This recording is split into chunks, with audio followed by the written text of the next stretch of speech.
ఇతర green energy వచ్చింది, అది వాడండి అని సూచన చెప్పారు. దాన్ని కూడా 2015 నాడు చేసిన తప్పులను కప్పిపుచ్చుకోవడానికి 2023-24 నాటి నరేంద్ర మోడీ గారి ప్రభుత్వం చేసిన సూచనను సభలో ప్రస్తావించి సభను తప్పుదోవ పట్టించి ఈరోజు తెలంగాణ ప్రజల్ని మభ్యపెట్టాలనే ప్రయత్నం చేస్తుండు. 4వది అధ్యక్ష, కడపలో రాయలసీమ థర్మల్ పవర్ ప్రాజెక్ట్, విజయవాడలో థర్మల్ పవర్ ప్రాజెక్ట్, ఇట్లాంటి ఉమ్మడి రాష్ట్రంలో సమైక్య పాలనలో సీమాంధ్ర ముఖ్యమంత్రులు చేసిండ్రు కాబట్టే తెలంగాణ రాష్ట్రం తెచ్చుకున్నాం అధ్యక్ష. ఆనాడు రాజశేఖర రెడ్డి గారు, చంద్రబాబు నాయుడు గారు ఇట్లాంటి నిర్ణయాలు చేసిండ్రు కాబట్టే తెలంగాణ వచ్చింది. ఆనాడు ఆ చంద్రబాబు నాయుడు గారితో మంత్రిగా అంటగాగి 610 జీవోనే వద్దు, అసలు మేధా సంపత్తి ఎక్కడున్నా వాడుకోవాలి అని చెప్పి మాట్లాడింది వాళ్ళ నాయకుడు కాదా? చంద్రబాబు నాయుడు పక్కలే చేరి చంద్రబాబు నాయుడుతో ఇవన్నీ చేయించింది వాళ్ళు కాదా? రాజశేఖర రెడ్డి గారి ప్రభుత్వంలో ఇప్పుడు లేచి ఎగురుతున్న ఆయన వార్డు మెంబర్ కాకపోయినా ఆ రాజశేఖర రెడ్డి గారే కదా మంత్రి చేసింది నిన్ను. పోతిరెడ్డిపాడు పొక్క పెద్దగా చేసినప్పుడు కడప జిల్లా ఇన్ఛార్జ్ మంత్రి ఎవరు అధ్యక్ష? కీర్తిశేషులు నాయన నరసింహారెడ్డి టీఆర్ఎస్ మంత్రి కాదా?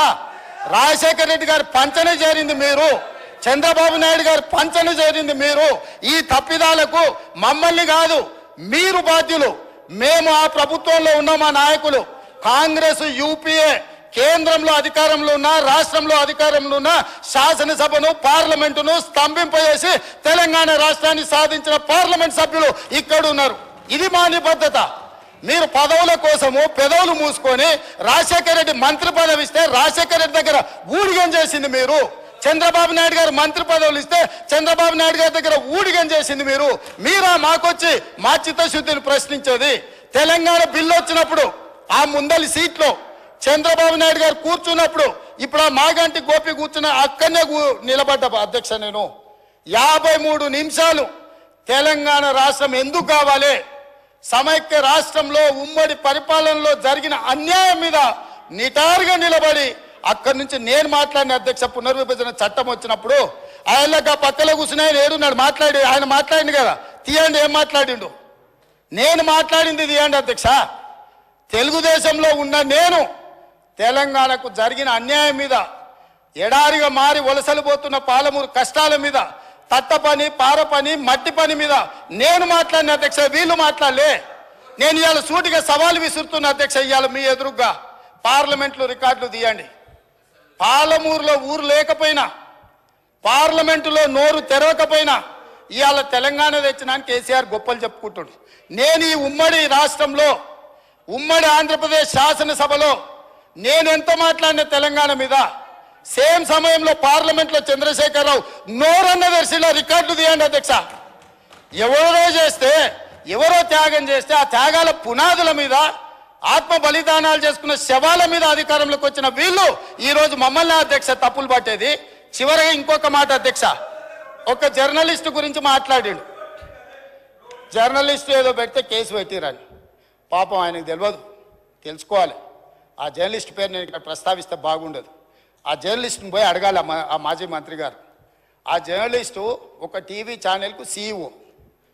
రాసియమంటే రాసియకపోతే ఎస్సీ ఎస్టీ కేసు పెట్టి అరెస్టు చేసి జైలు వేసి ఆ ఛానల్ గుంజుకున్నది వాళ్ళు అధ్యక్ష. ఆ ఛానల్ గుంజుకున్నది వాళ్ళు. ఏ జర్నలిస్టును ఈరోజు కేసు పెట్టిరని చెప్తుండ్రో ఆ జర్నలిస్టు ఒక ఛానల్ సీఈఓ ఉంటే ఆ ఛానల్ వాళ్ళకు వ్యతిరేకంగా ఉందని ఆ జర్నలిస్టు మీద SC ST case Banjara Hills police స్టేషన్లో పెట్టి జైలుకు పంపించి 4 రోజులు జైల్లో పెడితే నా అడ్వకేట్ను పెట్టి నేను బెయిల్ ఇప్పించిన అధ్యక్ష. వీళ్ళ దోపిడీ, ఆ ఛానల్ గుంజుకున్న విధానం ఇవాళ చర్చ చేయడానికి సిద్ధంగా ఉంటే రమ్మని అధ్యక్ష. వివరాలన్నీ నేను బయట పెడతా. మీరా ముసల్కన్ నీరు గార్చేది ఏ జర్నలిస్టునైతే మీ మాట ఇంటలేదని ఆమె సొంతంగా కష్టపడి పెట్టుకున్న ఛానల్ గుంజుకోనికే ఎస్సీ ఎస్టీ కేసు పెట్టి ఆడపిల్లని జైలుకు తోలిన పాపం ఊరికే పోదు. అందుకే ఇవాళ మీ ఇంట్లో జైల్లోకి పోతున్నారు అధ్యక్ష. మంది ఆడబిడ్డలను జైలుకు తోలినందుకు ఆ నొప్పి తెలవడానికే మంది పిల్లలు జైల్లోకి పోతుంటే ఆడపిల్లలను కూడా కేసులు పెట్టి జైలుకు తోలినందుకు ఇవాళ ఆ రౌండ్ మీకు వచ్చింది అధ్యక్ష. ఊరికే రాలే, చేసిన పాపాలు ఊరికే పోవని పెద్దోళ్ళు చెప్పిండ్రు అధ్యక్ష. మమ్మల్ని అందరినీ జైలుకు తోలిండ్రు, రాజకీయ కక్షతో తోలలే. ఫామ్ హౌజులు కట్టుకున్నది మీరు, ఫామ్ హౌజులు కట్టుకున్నది మీరు, నియమాలు ఉల్లంఘించింది మీరు. వాటిని బయట పెట్టినందుకు జైల్లో పెట్టి డిటెన్షన్ సెల్లో పెట్టిన అధ్యక్ష. నన్ను 16 రోజులు ఒక్క మనిషి లేకుండా ఐఎస్ఐ తీవ్రవాదులను ఎక్కడ పెడతారో అట్లాంటి డిటెన్షన్ సెల్లో నన్ను 16 రోజులు పెట్టింది అధ్యక్ష చెర్లపల్లిలా.